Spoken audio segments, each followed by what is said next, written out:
Begitu kata-kata itu keluar dari mulutnya, Elnor yang telah menunggu dengan cemas, tiba-tiba bersorak girang dan berteriak, "Pil peremajaan adalah milikku. Pil peremajaan adalah milikku." Dan pada saat ini, panca indera Daron tiba-tiba berubah menjadi bola rasa sakit, seteguk darah menyembur keluar tak terkendali.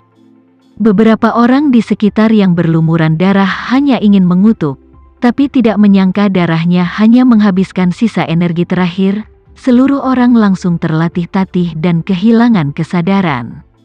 Beberapa orang yang disemprot dengan darah di seluruh kepala dan tubuh mereka.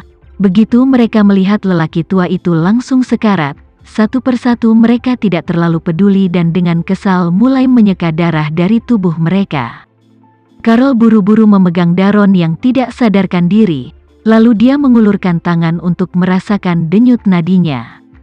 Dan melihat bahwa dia memiliki denyut nadi yang lemah dan berada di ambang kematian, jadi dia dengan cepat berteriak, "Dia sekarat.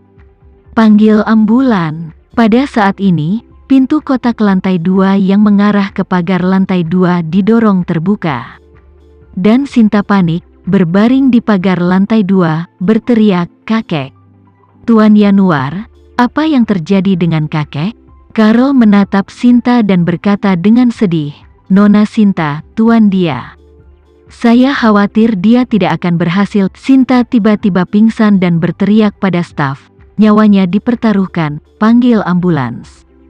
Karl, memegang Daron yang sudah tidak sadarkan diri, keluar dari kursi dan berteriak kepada staf, "Tolong bantu saya memanggil ambulans." Linda siap menginstruksikan staf untuk menghubungi staf yang telah membuat rencana darurat. Dia takut selama pelelangan malam ini, siapapun yang tiba-tiba bersemangat atau terstimulasi akan jatuh di sini, jadi dia telah mengatur tim darurat sebelumnya. Tim darurat telah menyiapkan peralatan penyelamatan yang lebih komprehensif sebelumnya, dan ketika situasi kritis, ada mobil dan helikopter yang bisa membawa orang ke rumah sakit secepat mungkin. Namun, saat dia hendak berbicara, suara Tama terdengar dari headset. "Linda, minta staf membawanya ke ruang VIP." Linsa lega mendengar suara Tama. Dia juga melihat bahwa Daron terlalu tua, dan sudah sekarat, dan tiba-tiba dia begitu terstimulasi, dia takut dia tidak akan bisa sampai ke rumah sakit. Hal yang baik adalah bahwa Tama telah berbicara, yang berarti bahwa dia pasti telah memutuskan untuk membantu. Jadi, dia segera memerintahkan, "Cepat kirim 035 ke ruang VIP di lantai pertama." Mendengar ini, hati Sinta yang putus asa akhirnya melihat seberkas cahaya lagi. Dia tahu bahwa Linda pasti telah menyampaikan maksud Tama, bahwa selama Tama mau bergerak, masih ada harapan untuk kakeknya. Pada saat ini, setelah mendengar ini, beberapa prajurit front bencana alam segera melangkah maju dan berkata kepada Karl, "Tolong bawa pria itu bersama kami segera." Karl, yang belum mengetahuinya, menegur dengan keras dan menyakitkan, "Orang itu sekarat, mengapa kalian tidak cepat dan menghubungi ambulans untuk membawanya ke rumah sakit? Apa gunanya pergi ke ruang VIP?" Setelah mengatakan itu, dia tidak lagi menyembunyikan aura kuatnya sebagai seniman bela diri bintang 7 dan meraung, "Aku akan membawanya ke rumah sakit sekarang. Jika ada di antara kalian yang berani menghentikanku, jangan salahkan aku karena tidak menunjukkan belas kasihan." Ketika Sinta mendengar ini, dia langsung berteriak dengan kecemasan yang tak tertandingi, "Tuan Yanuar, cepat bawa kakek ke sana. Ini adalah kesempatan terakhir kakek."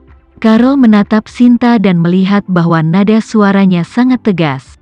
Lalu dia mengangguk dan berkata kepada para prajurit front bencana, "Di mana ruang VIP? Bawa aku ke sana dengan cepat." Pada saat ini, Tama berkata kepada Linda melalui intercom, "Linda, minta gadis di lantai 2 pergi ke sana juga." Linda segera menggunakan saluran internal untuk memberi perintah, minta staf untuk membawa wanita di lantai 2 ke ruang VIP di lantai pertama juga. Beberapa prajurit front yang semula menjaga pintu belakang ruang VIP segera mendorong pintu masuk. Mereka berjalan melalui ruang VIP dan tiba di pagar terluar di lantai 2, dan berkata kepada Sinta yang berdiri di dekat pagar, "Halo Nona, tolong ikuti kami." Sinta tahu bahwa sejak Tama yang memesannya, dia pasti tidak akan tinggal diam di sini. Jadi, dia buru-buru mengikuti staf dan dengan cepat berlari ke lantai pertama. Ruang VIP di lantai pertama sangat dekat dengan ruang perjamuan. Carol sudah membawa Daron yang sekarat ke sini sekarang. Segera, staf juga membawa Sinta.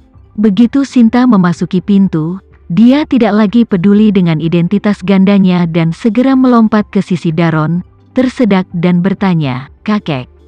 Kakek, bangun kakek. Ini aku, Sinta, bisakah kamu mendengarku?" Carol Yanuar menghela nafas dengan sedih dan berkata, "Nona Sinta, napas Tuan Fei sangat lemah. Aku takut, aku khawatir tidak ada cara baginya untuk kembali." Air mata Sinta yang seukuran kacang mengalir, tersedak oleh isak tangis. "Tidak. Tuan Renza tidak akan membiarkan kakek meninggal seperti ini. Dia pasti punya cara, dia pasti punya."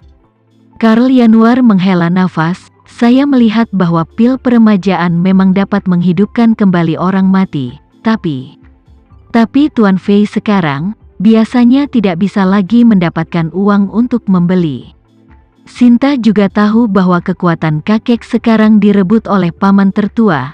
Dengan gaya aksi paman sulung, dia pasti akan memblokir semua peluang untuk melawan. Dalam keadaan seperti itu, bagaimana kakek masih mampu membeli pil peremajaan? Selain itu, Sinta sendiri tidak yakin bahwa Tama pasti akan mengeluarkan pil peremajaan untuk diberikan kepada kakek. Lagi pula, biaya pil ini terlalu tinggi, dan sedikit bantuan yang dia simpan sebelumnya adalah setetes di ember. Ketika dia panik dan tidak tahu harus berbuat apa, pintu ruang VIP didorong terbuka dan sosok tinggi berjalan dengan langkah cepat. Sinta berbalik untuk melihat bahwa pengunjung itu memang Tama, bergegas ke depan, berlutut dan menangis dan memohon, "Pak Renza, tolong selamatkan kakekku. Selama kamu mau menyelamatkannya, aku ingin menjadi sapi dan kuda seumur hidupku untuk membalas kebaikanmu." Tama menatapnya dan bertanya, "Haruskah aku memanggilmu Nona Sania atau Nona Fei?" Jantung Sinta berdegup kencang saat mendengar ini. Dia langsung menyadari bahwa Tama mungkin sudah mengetahui identitasnya sejak lama.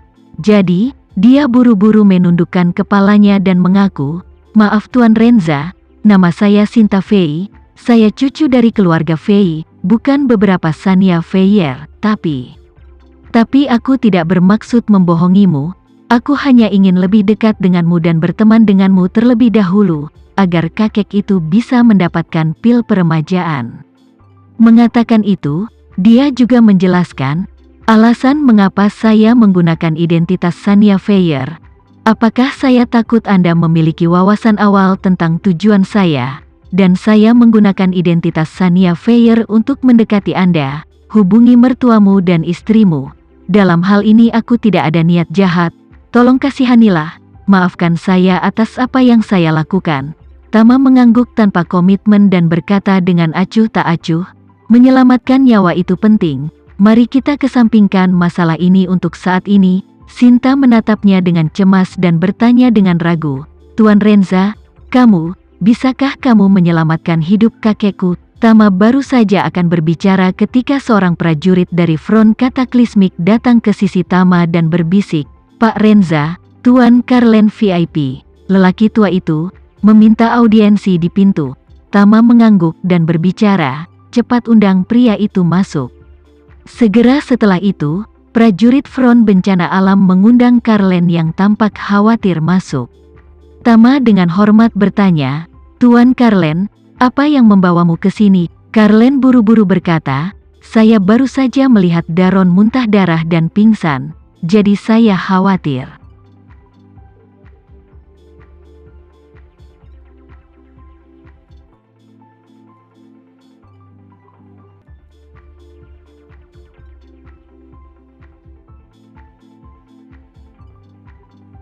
Sekian dulu ya video kali ini, kita lanjutkan lagi videonya di lain waktu. Oh iya, bagaimana menurut kalian? Semoga bisa sedikit menghibur kalian semua. Untuk teman-teman yang baru nonton, jangan lupa subscribe ya, hehehe. Dan kalau teman-teman ada yang ingin gabung langganan, bisa langsung gabung saja untuk dapat fitur yang menarik dan sedikit membantu Mimin. Terima kasih banyak sudah menonton, sampai jumpa lagi, bye.